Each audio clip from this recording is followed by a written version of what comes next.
नमस्कार, श्री स्वामी समर्थ सगळ्यांना. मी अंजली कुलकर्णी स्वागत करते तुमचं आपल्या यूट्यूब चॅनलमध्ये, ज्याचं नाव आहे माझी स्वामी सेवा. आजची जी सेवा आहे तर ती म्हणजे लग्न जुळण्यासाठी काय सेवा करायची. तर बऱ्याच ठिकाणी म्हणजे नाही का लग्न जुळण्यासाठी अडचणी येतात. हातातोंडाशी आलेला घास कधी कधी नाही का मिळत नाही असं आहे म्हण. तर म्हणजे जमण्यावर येतं पण काही कारणास्तव मोडून जातं. तर त्याच्यासाठी आहे ना मी तुम्हाला 3 ते 4 सेवा देईल. त्याच्यापैकी तुम्हाला जशी ॲडजस्ट होईल तशी ती सेवा करा. 3 ते 4 जेवढ्या पण सेवा मी तुम्हाला देणार आहे त्या खूप प्रभावी आहे आणि म्हणजे 100% रिझल्ट देणारी सेवा आहे. तुम्ही करून बघा आणि सेवेबरोबरच तुमचा विश्वास पण तेवढाच महत्त्वाचा आहे बरं का. नाही तर मनात शंका ठेवून सेवा केली ना तर त्याचा रिझल्ट तुम्हाला मिळणार पण नाही आणि ती सेवा मी तर म्हणते करू पण नाही. आता कसं आहे ना, लग्न जुळण्यासाठी म्हणजे बघा मुलीवाले येतात, म्हणजे भरपूर येतात. हो म्हणजे नाही का निर्णय देऊ असं करतात पण निर्णयच देत नाही. म्हणजे कुठेतरी नाही का काही कारण नसताना पण का आपलं कुठेतरी काम मार्गी लागत नाही, अडकलेलं राहतं असं कधी कधी होतं. मग त्याच्यासाठी योग जो असतो ना तर तो जुळून येण्यासाठी आपल्याला ह्या सेवा करायच्या असतात. म्हणून तुम्हाला सेवा करून लगेच लग्न जमणार तर तसं नसतं. आपले योग तर ऑलरेडी जुळलेले असतातच. ह्या ज्या गाठी असतात तर त्या देवाच्याच इथे बांधलेल्या असतात. त्याच्यामुळे जे योग आहेत तर ते कुठेतरी अडकलेले असतात. तर तेच आपल्याला योग जुळून येण्यासाठी तुम्हाला ह्या सेवा करायच्या आहेत. आणि आपलं कसं हिंदू धर्मामध्ये म्हणजे नाही का देवाची सेवा खूप पवित्र मानली जाते. त्याच्यामुळे खूप विश्वास ठेवून ह्या तुम्ही सेवा करा. मी कळकळीने काय सांगते तर कोणी कोणी काय करतं सेवा करतं पण विश्वास ठेवत नाही.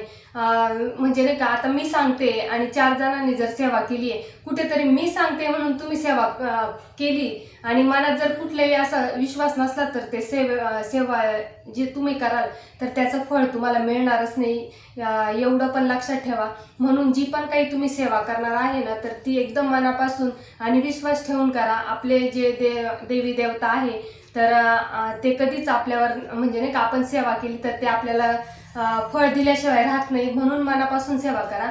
तर चला सेवा कोणती करायची हे तुम्हाला सांगते.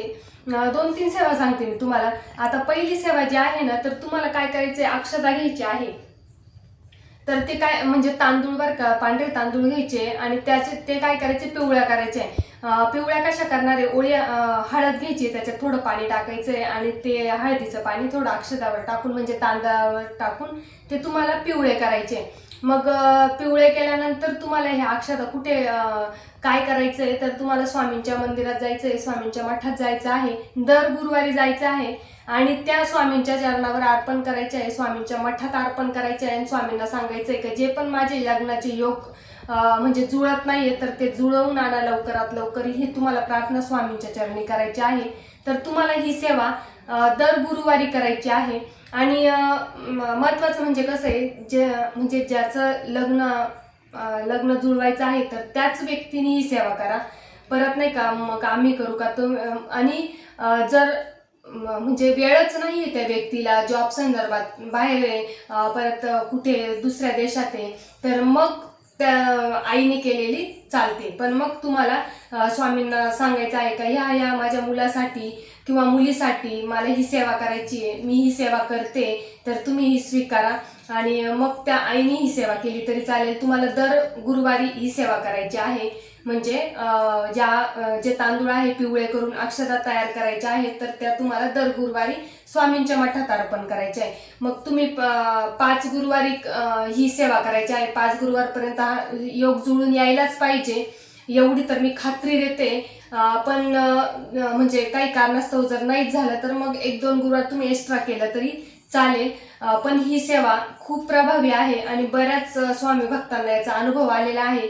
आणि ज्या पण सेवा सांगते तर त्या मानाने कोणीच काही सांगत नाही, त्याच्यावर फार अभ्यास पण करावा लागतो. स्वामी समर्थांच्या केंद्रात ज्या सेवा दिल्या जातात गुरुमाऊलींनी तर त्याच सेवा तुमच्यापर्यंत पोहोचवल्या जातात. बरेच तुम्हाला गायडन्स करतात, बरेच व्हिडिओ येतात सेवेचे, तर ते कोणीही सेवा मनाने सांगत नाहीये. त्याच्या मागे खूप मेहनत पण राहते. ज्या पण तुम्हाला सेवा सांगतात, आता मीच नाही सांगत तर हजारो लोक तुमच्यापर्यंत सेवा घेऊन येतात. ते काही म्हणजे असं विनाकारण नाही येत आणि कुठलाही अभ्यास न करता येत नाही. त्याच्यासाठी अभ्यास पण तेवढाच महत्त्वाचा असतो आणि त्याच्यासाठी म्हणजे नाही का माहिती पण सखोल माहिती म्हणजे खूप माहिती घेऊनच व्हिडिओ तुमच्यापर्यंत येत असतो. असा चुकीचा व्हिडिओ येऊन आणि तुम्हाला अशा खोट्या नाट्या सेवा कधीच कोणी देणार नाही. हे तर मी तुम्हाला सांगते, प्रत्येक जण सेवा तुमच्यापर्यंत पोहोचवतो तर ती खरी आणि श्रद्धेने जी गुरुमाऊलींनी दिलेली असते तीच तुमच्यापर्यंत सेवा येते. फक्त एवढंच आहे की ती तुम्ही किती मनापासून करताय याच्यावर डिपेंड आहे आणि तुम्ही जितकी मनापासून सेवा कराल तितकं तुम्हाला लवकरात लवकर फळ हे स्वामी महाराज देतील. आणि आपल्या किती पण म्हणजे आपले कुलदेवी आहे, कुलदैवत आहे, जे किती देवी देवता आपल्यावर नाराज असल्यानंतर आपले गुरुमाऊली कधीच आपल्यावर नाराज होत नाही. त्याच्यामुळे गुरुमाऊलींची सेवा करणं खूप म्हणजे नाही का भाग्याचं आहे. आणि जी व्यक्ती गुरुमाऊलींची सेवा करते आपल्या म्हणजे गुरूंची सेवा करताना तर त्याला भाग्य लागतं, तेव्हाच आपल्या हातून पण सेवा घडते. तर कुठलीही मनात शंका न ठेवता ही सेवा करायची, एकदम सोपी सेवा आहे.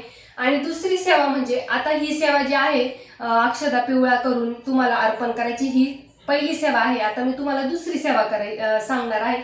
तुम्हाला जी सेवा शक्य होईल ती तुम्ही करायची, तुमच्या ऍडजस्टमेंटनुसार. सगळ्या सेवा प्रभावी आहे, सगळ्या सेवांचे रिझल्ट आहे आणि आपण जे देवाचं करतो तर ते वाया जात नाही. आपल्या हिंदू धर्मानुसार देवाला खूप महत्त्व दिलं जातं आणि त्या सेवेला सुद्धा तेवढंच महत्त्व दिलं जातं. तर दुसरी सेवा जी आहे तर तुम्हाला नागलीचे पानं म्हणजे विड्याचे जे आपण पूजेला वापरतो ना त्या पानांचा 21 पानांचा हार तयार करायचा आहे.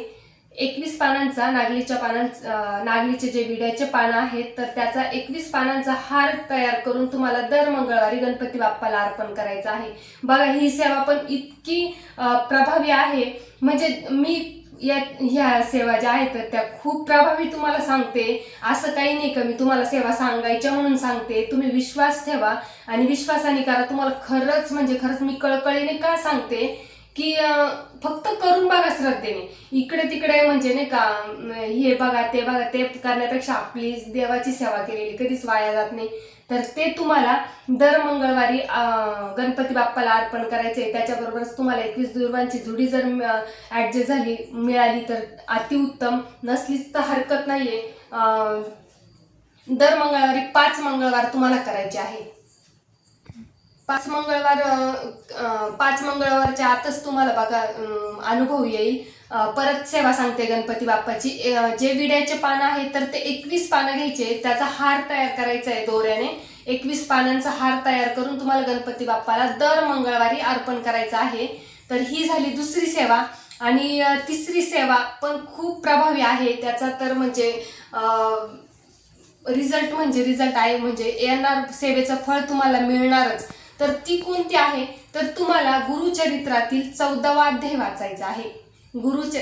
पहिली सेवा ती सांगितलेली मी तुम्हाला, अक्षदा मठात अर्पण करायचे दर गुरुवारी. दुसरी सेवा गणपती बाप्पाला 21 विड्याच्या पानाचा हार अर्पण करायचा. आणि आता तिसरी सेवा जी आहे तर ती कोणती आहे, गुरुचरित्रातील 14वा अध्याय तुम्हाला वाचायचा आहे. आणि 14वा अध्याय तुम्हाला म्हणजे गुरुचरित्राचा पूर्ण ग्रंथ नाही घ्यायचा आहे, तो खूप पवित्र आहे. इकडे तिकडे ठेवण्यापेक्षा, त्याचा दोष आपल्याला कुठेतरी लागण्यापेक्षा केंद्रामध्ये फक्त 14वा अध्यायचं पुस्तक मिळतं. अगदी छोटं आहे, 10-15 रुपयापर्यंत मिळेल. आणि 14वा अध्याय आहे ना तर तो फक्त 5 मिनिटं, मोजून 5 मिनिटं लागतं वाचायला. आणि ही सेवा जर तुम्हाला 14वा अध्याय वाचायचा आहे तर तुम्ही किती दिवस वाचायचा आहे, 40 दिवस. 40 दिवस तुम्हाला गुरुचरित्रातील 14वा अध्याय वाचायचा आहे. तर ह्या 14वा अध्यायचं तर तुम्हाला 40 दिवसाच्या आतच तुमचं लग्न जमेल एवढी खात्री आहे मला. आणि ही सेवा तुम्हाला घरी करायची आहे. 14वा अध्याय तुम्हाला सकाळी वेळ मिळेल तर तुम्ही सकाळी करायची आहे, संध्याकाळी वेळ मिळेल तर तुम्हाला संध्याकाळी करायची. एकच वेळ फिक्स करून घ्या तुमच्या सोयीनुसार. नोकरी करत असाल तर तुम्ही सकाळी वाचून जाऊ शकता किंवा आल्यावर वाचलं तरी चालणार आहे. आणि आता महत्त्वाचं काय सांगणार आहे मी, जर 14वा अध्याय तुम्ही घरी वाचणार आहे मान्य, पण जर तुम्हाला वेळ असेलच तर हा 14वा अध्याय तुम्ही महादेवाच्या मंदिरात जवळ बेलाचं झाड असतंच, तर हा 14वा अध्याय जर तुम्ही बेलाच्या झाडाखाली वाचला ना तर तुम्हाला म्हणजे बापरे 1 ते 2 आठवड्यामध्येच तुम्हाला याचं फळ मिळून जाईल. इतकी प्रभावी सेवा आहे. इतकं याचं म्हणजे नाही का सेवेचं फळ तुम्हाला लवकरात लवकर मिळेल. आणि शास्त्रात पण सांगितलेलं आहे, बेलाच्या झाडाच्या खाली कोणतीही साधना करा, कोणतीही सेवा करा, ती लवकरात लवकर फळ देते आपल्याला. आणि माझा पण अनुभव आहे, मी जी आता सेवा करते ना, तर ते मला 15 दिवसाच्या आत त्याचं फळ मिळालेलं आहे. इतकी प्रभावी सेवा आहे. तर तुम्ही नक्की ही सेवा करून बघा. आणि ज्यावेळेस तुम्ही ही सेवा करता ना, तर त्यावेळेस नियम हाच आहे की मांसाहार वर्ज्य करायचा आहे. बाकी याच्यामध्ये नियम काहीच नाही. आणि परान्न तर आपण स्वामी सेवेमध्ये आहेच की परान्न तुम्ही घेऊ नका, आणि घेतलंच तर गायत्री मंत्र म्हणून आणि मगच ते अन्न ग्रहण करा. त्याच्यामुळे आपल्याला दोष लागणार नाही. जर आपण गायत्री मंत्र म्हणून जर अन्न प्राशन केलं म्हणजे ग्रहण केलं, तर तो दोष आपल्याला जो असतो परान्नाचा, तर तो दोष आपल्याला लागत नाही. तर एवढेच ह्या सेवेचे नियम आहे. तिन्ही सेवा सांगितलेल्या आहेत, तर त्या इतक्या प्रभावी आहे. कोणतीही सेवा करा, तुमच्या वेळेनुसार करा, हरकत नाहीये. पण तिन्ही पण सेवा खूप महत्वाच्या आहे, खूप महत्वाच्या आहे. आणि अजून 2-3 सेवा मी लग्न जुळण्यासाठीच लवकरात लवकर घेऊन येईल. पण ह्या सेवा ज्या खूप उच्च कोटीच्या सेवा आहे ना, तर त्या मी तुमच्यापर्यंत घेऊन आलेली आहे. गुरुमाऊलींनी स्वतः ह्या सेवा दिलेल्या आहेत. तर तुम्ही ह्या नक्की करून बघा. तर चला, झालेली सेवा स्वामीचरणी अर्पण करते. श्री स्वामी समर्थ.